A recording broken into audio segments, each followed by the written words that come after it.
সংবিধানের 18-2 নং অনুচ্ছেদে বলা হয়েছে, রাষ্ট্র মাদকের ব্যবহার, পতিতাবৃত্তি এবং জুয়া প্রতিরোধ ও নিষিদ্ধকরণে কার্যকর ব্যবস্থা গ্রহণ করিবে। রাষ্ট্র এই সমাজ বিধ্বংসী কর্মকাণ্ড নিষিদ্ধে কতটা সক্রিয়? আমাদের সমাজ পতিতাবৃত্তিকে কতটা বৈধতা দেয়? দেশের সিংহভাগ মানুষের ধর্ম ইসলামে পতিতাবৃত্তিকে কঠোরভাবে নিষিদ্ধ করা হয়েছে। ঢাকা শহরের রাস্তায় হাঁটতে গেলেই চোখে পড়ে আবাসিক হোটেলের ভিজিটিং কার্ড। অনলাইনে স্ক্রল করলেই এই বিষয়ে নানা ধরনের বিজ্ঞাপন আসে টাইমলাইনে। অনুসন্ধানের জন্য এমনই এক বিজ্ঞাপনদাতা, যিনি টেলিগ্রামের রংমহল নামক গ্রুপের কর্ণধার, তার সাথে আমরা যোগাযোগ করি। তিনি জানান, তার কাছে থাকা মেয়েদের ছবি দেখার জন্য 01602499861 বিকাশ নম্বরে 2050 টাকা পাঠিয়ে মেম্বারশিপ নিতে হবে।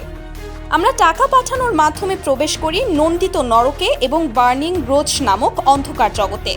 এই জগতে অপ্রাপ্ত বয়স্ক মেয়ে ছাড়াও আছে দেশ বিখ্যাত সেলিব্রিটি, নায়িকা, মডেল, ডাক্তার, উকিল, বিমানবালা, টিকটকার সহ বিভিন্ন কলেজ, ইউনিভার্সিটি, মেডিকেল কলেজের ছাত্রী।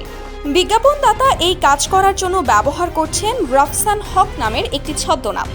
রাফসান হকের দেওয়া প্রাথমিক তালিকায় দেখা যায়, কলকাতার অভিনেত্রী শ্রাবন্তীকে একবারের জন্য পেতে হলে দিতে হবে 15 লক্ষ টাকা। এছাড়াও অভিনেত্রী কেয়া পায়েলের জন্য 8 লক্ষ, অভিনেত্রী জাকিয়া বাড়ি মমের জন্য 6,70,000, অভিনেত্রী পারসা ইভানার 4 লক্ষ, অভিনেত্রী নাজনীন নেহা 4 লক্ষ, অভিনেত্রী তানিয়া বৃষ্টি 3,20,000, অভিনেত্রী সঞ্জানা সরকার রিয়া 4,50,000, ওবায়দুল কাদেরের ঘনিষ্ঠ অভিনেত্রী শিরিন শিলা 3 লক্ষ, অভিনেত্রী আঁচল আখি 2,20,000, অভিনেত্রী জান্নাতুল এপ্রিল 2,50,000 টাকা পেলে ব্যক্তিগত সময় কাটাবে। এ সকল অভিনেত্রীর সামাজিক যোগাযোগ মাধ্যমের অ্যাকাউন্টে দেখা যায় বিলাসিতাপূর্ণ জীবনযাপনের ছাপ। তারা প্রায়ই যান বিদেশ ভ্রমণে। তাদের বিদেশ ভ্রমণ কিংবা বিলাসবহুল জীবনযাপনের জন্য প্রয়োজনীয় অর্থের উৎস কি? বাংলাদেশের মতো একটি দরিদ্র দেশে ব্যক্তিগত সময় কাটানোর পেছনে কারা খরচ করে লক্ষ লক্ষ টাকা? এ সকল প্রশ্নের উত্তর নিয়ে হাজির হব পরবর্তী পর্বে।